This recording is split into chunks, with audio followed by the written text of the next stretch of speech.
உங்கள் வாழ்க்கையில் விடை காண முடியாத கேள்விகளுக்கு விடை சொல்ல வருகிறார். The one and only hat-trick success astrologer in India. ஜோதிட சத்குருஜி மெஹரு தன் சுய ஜாதகத்தின் மூலம் விழிப்புணர்வு பெற்ற ஒரு மறைபொருள் ஞானி. வணக்கம் என் உலகளாவிய ஜோதிட அன்பர்களே, அன்பிகளே. இப்பொழுது என்னுடைய ஜோதிட பக்தரிடத்திலிருந்து வந்திருக்கின்ற கேள்வியாகப்பட்டது மிக நீளமான கேள்வி. ஜோதிட சத்குருஜி மேகுரு அவர்களே, இந்த காலபுருஷ தத்துவ ஞானத்தை உருவாக்கியது யார்? அப்படி உருவாக்கி 12 ராசிகளையும் உருவாக்கி அந்த 12 ராசி வீடுகளுக்கு 9 கிரகங்களை அதிபர்களாக்கி பின் அஸ்வினி முதல் ரேவதி வரை 27 நட்சத்திரங்களை கண்டுபிடித்து அதை 108 கூறுகளாக்கி பின் காலபுருஷ தத்துவ ஞானத்தை 360 டிகிரிகள் என்று கணித சூத்திரமாக்கி உருவாக்கியது யார்? மேலும் இது அனைவரின் வாழ்விலும் பயம் தரக்கூடியதாகவும் பாதிப்புகளை ஏற்படுத்துவதாகவும் இருக்கிறது. மேலும் நானும் ஒரு ஜோதிடன்தான். நான் என்னிடம் வருபவர்களிடம் இந்த கலையின் விதிகளின் மூலம் பலன் சொன்னால் ஆமாம் அப்படித்தான் இருக்கிறது என்றும் கூறுகிறார்கள். அப்படி இவ்வளவு துல்லியமாக பலன் தரக்கூடிய ஜோதிட விதிகளை உருவாக்கிய அந்த முதல் மனிதன் யார்? கடவுளா? அப்படியென்றால் அந்த கடவுளே இந்த பூமிக்கு வந்து உருவாக்கி விட்டு சென்றாரா என்பதை தயவுகூர்ந்து விளக்குங்கள். மனிதனுடைய மூளை வளர்ச்சி அடைந்ததிலிருந்து அவன் கேட்டுக்கொண்டிருக்கும் ஒரே கேள்வி அவன் படைக்காத விஷயங்களை முதலில் மனிதன் இந்த பூமியில் பார்த்தான். அவன் படைக்காத விஷயம் கடல், அவன் படைக்காத விஷயம் மலைகள், அவன் படைக்காத விஷயம் இமயமலை, அவன் படைக்காத விஷயம் காஷ்மீர் போன்ற இடங்களிலே பனி இருக்கிறது, இமயமலை போன்ற இடங்களிலே கடும் குளிர் இருக்கிறது, சிலது பொட்டல் காடுகளாக இருக்கிறது, சிலது அமேசான் காடுகளாக இருக்கிறது, சிலதெல்லாம் அனல் தகிக்கும் பாலைவனங்களாக இருக்கிறது. இதையெல்லாம் மனிதன் படைக்கவில்லை என்பது சத்தியமாக அவனுடைய அறிவு அவனுக்கு புகட்டியது, அவனுடைய புத்தி அவனுக்கு தெளிவுபடுத்தியது. பிறகு இதை யார் படைத்தார்கள்? கடல் 79% நீரை தன்னகத்தை உள்ளடக்கியிருக்கிறது. ஒரு மனிதனால் அப்படிப்பட்ட 79% பரப்பு நிலப்பரப்பிலே ஒரு நீர்நிலையை உருவாக்க முடியுமா என்று மனிதன் கேள்வி கேட்க ஆரம்பித்தான். ஆக இந்த முதல் கேள்வியான காலபுருஷ தத்துவ ஞானத்தை உருவாக்கியது யார் என்பதற்காகத்தான் அந்த முதல் கேள்விக்கான விடையைத்தான் இப்போது நான் கூறிக்கொண்டிருக்கிறேன். ஆக ஆதி மனிதன், ஆக கிட்டத்தட்ட இன்றைக்கு விஞ்ஞானம் என்ன சொல்கிறது என்றால், இந்த பூமிக்குள் மனித உயிர், இந்த பூமிக்குள் மனித உயிர் எக்ஸிஸ்ட் ஆகி 10 லட்சம் வருடங்கள் ஆகிறதாக விஞ்ஞானம் சொல்கிறது. ஆனால் நீங்கள் பஞ்சாங்கத்திலே பார்த்தால் ஒவ்வொரு யுகமும் சில லட்சங்களை கொண்டது. சத்தியுகம் 17 லட்சத்து சில்லறை. பிறகு பார்த்தீர்கள் என்றால் உங்களுக்கு திரேதாயுகம் என்பது 12 லட்சத்து சில்லறை. பிறகு துவாபர யுகம் என்று எடுத்துக்கொண்டால் 8 லட்சத்து சில்லறை. பிறகு இன்றைய கலியுகம் என்று எடுத்துக்கொண்டாலே 4,32,000 வருடங்கள். அப்படி என்றால் இந்த மொத்தத்தையும் கூட்டினாலே 38 லட்சம் வருகிறது. அதே போல்தான் விஞ்ஞானமும் ஜோதிடமும் ஒரே நேர்கோட்டில் பயணிக்கிறது என்பதை புரிந்து கொள்வதற்காகத்தான் நான் விஞ்ஞானத்தையும் ஜோதிடத்தையும் உங்களுக்கு முதலில் சொல்லிவிட்டு, இந்த ஜோதிடம் என்னும் விஞ்ஞான கோட்பாடை கொண்டுதான் சமயம் என்கின்ற மதம், அது எம்மதமாக இருக்கட்டும், இஸ்லாத்தாக இருக்கட்டும், கிரைஸ்தவமாக இருக்கட்டும், பிறகு குருநானக்கின் மதமாக இருக்கட்டும், பிறகு இந்து மதமாக இருக்கட்டும், அனைத்து மதங்களும் உருவாக்கப்பட்டது இந்த சோதிடத்தின் விதிகளை கொண்டு தான். அதை சோதிடம் என்று தமிழில் சொல்லலாம், அஸ்ட்ராலஜி என்று இங்கிலீஷில் சொல்லலாம், வானசாஸ்திரம் என்று சொல்லிக்கொள்ளலாம், அஸ்ட்ரானமி என்று சொல்லிக்கொள்ளலாம். பேர்கள் வேறு வேறு நாடுகளில் அது வேறு வேறு பேர்களில் அழைக்கப்படலாம். ஸ்டார் டெல்லர் என்று சொல்லிக்கொள்ளலாம், ஆங்கிலத்திலே எப்படி வேண்டுமானாலும் சொல்லலாம். விண்மீன்கள் என்று சொல்லிக்கொள்ளலாம், எப்படி வேண்டுமானாலும் சொல்லிக்கலாம். ஆக பொருள் என்பது ஒன்றுதான். ஆக மனிதன் ஏன் என்ற கேள்வியை கேட்டுத்தான் மனிதன் ஒவ்வொரு விஷயத்தையும் கண்டுபிடித்தான் என்பதுதான் சத்தியமான உண்மை. ஏன் ஏன் ஏன் நான் படைக்காத கடல் இங்கு இருக்கிறது, அப்படி என்றால் யார் படைத்தார்? பிறகு ஒரு கடவுளை உருவாக்கு, அந்த கடவுள் படைத்தார் என்றால் இவன் நிம்மதியாக போய் வீட்டிலே தூங்கலாம். இல்லையென்றால் 79% கடல். நீங்கள் ஒரு நாள் பீச்சுக்கு போய்விட்டு உங்கள் வீட்டிலே படுத்து தூங்கி பாருங்கள். சிறிதளவு கற்பனை வளம் உங்களுக்கு இருந்தால் நீங்கள் அந்த கற்பனை செய்து பாருங்கள். அந்த தண்ணீர் சென்னை மாநகருக்குள்ளே வந்துவிட்டால் சென்னை என்ன ஆகும்? அடுத்த 1 மணி நேரத்தில் சென்னை காலி. இப்படி உலகெங்கிலுமே இருக்கக்கூடிய 79% நீர், 21% நிலத்திலே நாம் வாழ்ந்து கொண்டிருக்கின்றோம். இதிலே நமக்கு பொறாமை இருக்கிறது, பொச்சரிப்பு இருக்கிறது, போட்டி இருக்கிறது, அணு ஆயுத த்ரெட் இருக்கிறது. நேச்சரே நமக்கு 79% த்ரெட் வச்சிருக்கு.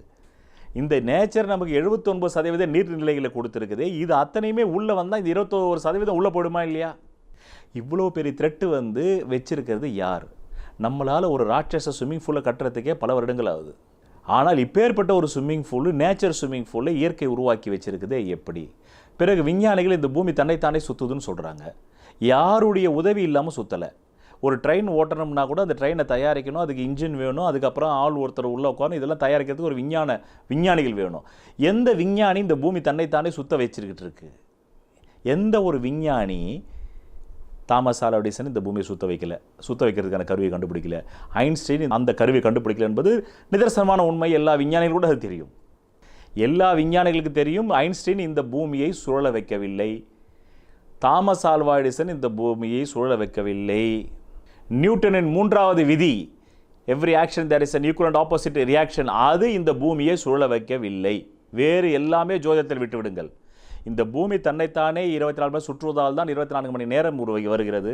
அதனால் தான் இரவு பகல் வருகிறது. 12 மணி நேரம் பகல், 12 மணி நேரம் இரவு வருகிறது.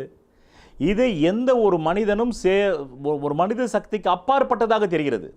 எதனால் மதங்கள் உருவானது என்றால் இந்த ஏன் என்ற கேள்வியால் தான். அதனால் தான் இந்த ஏன் என்ற கேள்வியை ஆதியிலே விஞ்ஞானம் சொல்வதைப் போல் முதல் மனித உயிர் எப்பொழுது இங்கே தோன்றியதோ மனிதனுடைய அந்த மூளையாகப்பட்டது ஒரே ஒரு நாள் இரவில் சினிமா படத்தில் வருவதைப் போல் 3 மணி நேரத்தில் வரைச்சிப்படவில்லை. பல லட்சம் கோடி ஆண்டுகள் ஆனது. ஒரு மனிதனுடைய மூளை என்பது முதலில் கடற்பாசியில் இருந்து மெல்ல மெல்ல முதலில் உடல் பரிமாணம் பெறுவதற்கே அவனுக்கு பல லட்சம் கோடி ஆண்டுகள் ஆனது. பிறகு 5வது அறிவு பெற்ற உயிரினம் வரையிலும் வந்தான். பிறகுதான் 6வது அறிவு என்கின்ற அறிவு அவனுக்கு வருவதற்கு முன்பு பல கோடி லட்சம் ஆண்டுகள் ஆகியிருக்கிறது. என்னுடைய பாஷையில் சொன்னால் விஞ்ஞானிகள் என்பது குருடர்கள். அவர்களுக்கு இந்த 2 கண்கள் நன்றாக இருக்கலாம், ஆனால் அகக்கண் இல்லாத குருடர்கள். அவர்கள் அனைவருமே ஒரு 4 விஞ்ஞான குருடர்கள் ஒரு யானையை தடவி பார்த்து அவருடைய அனுமானத்திற்கு அவரவர் சொல்லிக் கொண்டிருக்கிறார்கள். ஒரு விஞ்ஞானி இந்த பூமியின் படைப்பை பிக் பேங் தியரி என்கிறார். இன்னொரு விஞ்ஞானி அதை மறுத்தும் பேசுகிறார். 3வது இந்த முதல் அந்த விஞ்ஞான கோட்பாடு ஒத்துப்போகிறார். காரணம் என்னவென்றால் விஞ்ஞானம் எதையாவது ஒன்றை நம்பி தீர்க்கமாக அதற்கு ஒரு பெயரை வைத்து சூத்திரமாகி விட்டால்தான் அடுத்த சூத்திரத்திற்கு நகர முடியும். அதனால்தான் விஞ்ஞானம் எப்பொழுதுமே கடைசி கேள்வியை கையில் எடுப்பதில்லை என்பதை என் ஜோதிட நண்பர்கள் ஒரு நிமிடம் நிமிர்த்துங்கள். ஒரு நிமிடம் மனதில் நிறுத்துங்கள்.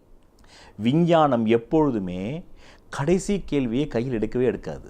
அது கடைசி கேள்வியை கையில் எடுத்து விட்டால் அதால் நகரவே முடியாது. அது பைத்தியத்தன்மையாகி பிறகு நமக்கு இன்றைக்கி வந்திருக்கிற இந்த ஊசி போடுறதுலேருந்து இன்றைக்கி அனைத்து வித நோய்களுக்கு தயாரிக்கப்பட்ட மருந்துகளாகட்டும் அலோபதி இன்றைக்கி வளர்ந்தே இருக்காது. அதனால்தான் விஞ்ஞானம் உஷாராக என்ன செய்யும், இந்த உலகை படைத்தது யார் என்ற கேள்விக்கு அது செல்லவே செல்லாது. வெளியிலே பிரகடனப்படுத்தி கொள்ளாமல் ஆய்வுகள் மட்டும் சென்று கொண்டிருக்கும். அந்த ஆய்வுகள் இந்த பூமி அழியும் வழியிலும் செல்லி பிறகு ஒருத்தர் கடவுள் துகள் ஒன்று கண்டுபிடித்தேன் என்று சொல்லி ஒரு நோபல் பரிசு கூட தந்ததாக சொல்லப்பட்டது. எல்லாமே ஒரு நாடக வேலைதான். பிறகு கடவுள் துகளை நீங்கள் கண்டுபிடித்தேன் என்று சொல்லிவிட்டால் அடுத்த செகண்டே நீங்கள் ஒரு உயிரை உருவாக்கிவிட வேண்டியது தானே, நீங்கள் ஒரு பாசியை உருவாக்கிவிட வேண்டியது தானே, நீங்கள் ஒரு ஓரறிவு உள்ள ஐயறிவு உள்ள ஜந்துக்களை உருவாக்கிவிட வேண்டியது தானே. பிறகு அங்கிருந்து மனிதனையும் நீங்கள் உருவாக்கி ஒரு ஆண் பெண் கலப்பில்லாமல் நேரடியாக நீங்கள் டெஸ்ட் பேபி கூட ஒரு ஆணுடைய விந்து தேவை, ஒரு சொட்டு விந்து தேவை, ஒரு பெண்ணின் ஸ்ரோனிதம் தேவை. இந்த ஆணின் ஒரு சொட்டு விந்தே இல்லாமல் நீங்கள் உயிரை உருவாக்கி காட்ட வேண்டியது தானே. இது எல்லாமே உலக மக்களை நம்ப வைப்பதற்காக நடக்கப்படும் ஒரு மிக சிறந்த அரசியல் சதி வேலைகள். ஆக உண்மையான விஞ்ஞானிகளுக்கு தெரியும், என்றைக்குமே நாம் இந்த உலகை படைத்தது யார் என்பதை கண்டுபிடிக்கவே முடியாது. எப்பொழுதுமே கடவுள் மர்மமாகவே தொடர்வார் என்பதை தயவு செய்து என்னுடைய ஜோதிட நண்பர்கள் ஒரு நிமிடம் மனதில் நிறுத்துங்கள். கடவுள் எப்பொழுதுமே மர்மமாகவே தொடர்வார், புதிராகவே தொடர்வார். அவரை காதலர்கள் கண்டுகொள்ளலாம், விஞ்ஞானிகள் கண்டுகொள்ள முடியாது. காதலர்களுக்கு அவர் தரிசனம் தருவார், தந்து கொண்டே இருக்கிறார். ஒவ்வொரு அணுகணமும் தந்து கொண்டிருக்கிறார். இப்போது நான் இங்கு அமர்ந்திருக்கின்றேன், நான் பேசிக்கொண்டிருக்கின்றேன். ஒரு நாள் இந்த உடம்பிலிருந்து கடவுள் சென்று விட்டால் என்னால் பேச முடியாது. என்னை பிணம் என்பார்கள், பொணம் என்பார்கள், பாடி என்பார்கள், டெட் பாடி என்பார்கள். இப்போது என் வாயின் வழியாக கடவுள் பேசிக்கொண்டிருக்கிறார். எல்லோரின் வாயின் வழியாகவும் கடவுள் பேசிக் கொண்டிருக்கிறார். பிறகு உங்கள் குடும்பத்தில் யாராவது ஒரு மனிதர் இறந்து விட்டால் பிறகு ஏன் அவர் பேசுவதில்லை? காரணம், அவர் உடம்பில் இருந்து கடவுள் சென்று விட்டார். உயிர் என்பதுதான் கடவுள். உங்கள் உடம்பிலே குடிகொண்டிருக்கிறதே உயிர், அதுதான் கடவுள். உங்கள் உடம்பை வைத்துத்தான் கோவில் நிர்மாணமே வந்தது. ஆக ஆதி மனிதன் முதலில் தனக்கு தெரிந்த விஷயங்கள் எதுவாக இருந்தாலும் அவன் பூமியை பார்ப்பான். விவசாயம் செய்ய வேண்டுமா, பூமியை பார்ப்பான். இந்த விவசாயத்திற்கு தேவையான நீர் வேண்டுமா, ஆகாயத்தை பார்ப்பான். நன்றாக புரிந்து கொள்ளுங்கள். ஆதியில் மனிதன் விவசாயம் வேணும், உண்ண உணவு வேணும் என்பது காட்டில் விலங்கை வந்து வேட்டையாடினான். பிறகு பச்சை கறிகளை தின்றான். பிறகு சிக்குமுக்கி கல்லை கண்டுபிடித்தான். அதிலிருந்து நெருப்பு வந்ததை வைத்துதான் அவன் நெருப்பை உருவாக்கினான். பிறகு நெருப்பை உருவாக்கி சுட்ட கறியை சாப்பிட்டான்.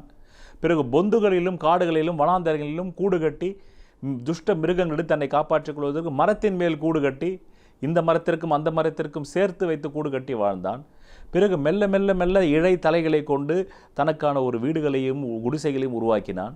இப்படி ஒவ்வொரு விஷயத்திலும் அவன் ஏன் என்று கேட்டு அவனுடைய தேவைகளாலும் நெருக்கடிகளாலும், நன்றாக புரிந்து கொள்ளுங்கள், இன்றைக்கும் மனிதன் தேவைகளாலும் நெருக்கடிகளாலும் தான் ஒவ்வொரு விஷயத்தையும் கண்டுபிடித்து வருகிறானே தவிர இந்த தேவைகளும் நெருக்கடிகளும் இல்லை என்றால் அவன் எதையுமே கண்டுபிடிக்க மாட்டான். அதனால்தான் நான் மீண்டும் சொல்வேன், necessity is the invent of mother. நீங்கள் பணக்காரன் ஆக வேண்டும் என்ற தேவை வந்தால்தான் நீங்கள் அதை பணம் சம்பாதிப்பதற்கு ஒரு தொழிலை தேர்ந்தெடுத்து, ஒரு வியாபாரத்தை தேர்ந்தெடுத்து, ஒரு கடையை திறந்து இதன் மூலமாக இந்த வியாபாரத்தை நான் 1,00,000 பேருக்கு விற்று இந்த பொருளை ஒரு மனிதரிடம் 10 ரூபாய் லாபம் என்றால் 1,00,000 பேரிடமிருந்து வரக்கூடிய பணம் எனக்கு கோடி சொன்னாக்கும் என்று ஒரு திட்டம் வகுப்பீர்கள். அதே போல்தான் ஆதி மனிதன், அவனுக்கு விவசாயத்திற்கு நீர் வேண்டும். உடனே ஆகாயத்தை பார்த்தான். ஆகாயத்திலிருந்து தான் நீர் வர வேண்டும், மழையாக. அப்படி என்றால் ஒரு வருடத்தில் சில குறிப்பிட்ட நாட்களுக்கு மட்டும் வருகிறது, பிறகு வருவதில்லை. ஒரே 12 மாதங்கள் எப்படி இப்படி எப்படி இப்படி ஏன் ஏன் ஏன் ஏன் ஏன் என்று கேட்டு எல்லாவற்றிற்கும் ஆகாயத்தில் விடை இருப்பதாக அவன் நம்பினான். ஆழமாக நம்பினான், மிக ஆழமாக நம்பினான். அந்த ஆகாயத்திலிருந்து வரக்கூடிய ஒவ்வொரு விஷயம்தான் இந்த பூமியில் ஆதிக்கம் செலுத்துகிறது. இப்பொழுது கூட பணக்காரர்கள் என்பது மேலோர்கள், ஏழைகள் என்பது கீழோர்கள். மேலோர்களான பணக்காரர்கள் தானே இன்றைக்கு கீழோர்களை ஆதிக்கம் செலுத்துகிறார்கள். தொழிலாளர்கள் என்பது கீழ்நிலை, முதலாளிகள் என்பது மேல்நிலை. ஆக இந்த தொழிலாளிகள் அனைவருமே யாருடைய ஆதாரத்தில் வாழ்கிறார்கள் என்றால் மேலே, தனக்கு மேலே இருக்கக்கூடிய முதலாளிகளுடைய ஆதரவால் தான் வாழ்கிறார்கள். அப்படி நமக்கு முதலாளிகள் தான் வானமண்டலம் என்று ஆதி மனிதன் நம்பினான். அதுதான் அறிவியலும் கூட. முதல் அறிவியலுக்கு சொந்தக்காரன் நம்முடைய ஆதி மனிதன் தான். சொல்வதெல்லாம் பலிக்கும் அபூர்வ வாக்கு சக்தி பெற்றவர் மெஹ்ரு அவர்கள். உங்கள் வாழ்க்கையில் பணம், புகழ், பதவி, திருமணம், குழந்தை பேறு, உயர்கல்வி, வெளிநாட்டு யோகம், கலைத்துறையில் வெற்றி, அரசியலில் வெற்றி போன்ற இன்னும் எண்ணற்ற உங்கள் வாழ்வின் கேள்விகளுக்கு ஒரு மனிதன் அவன் ஜாதகத்தை எப்படி அறிந்து கொள்வது? கான்டாக்ட் ஜோதிட Sadguruji Mehru. Address Quality Complex, first floor, new number 45, wall number 12, Arunachalam Road, Saligramam, Chennai 93. Phone 0442376072. Contact 9952959962, 98409 57612. Website www.srimehru.org.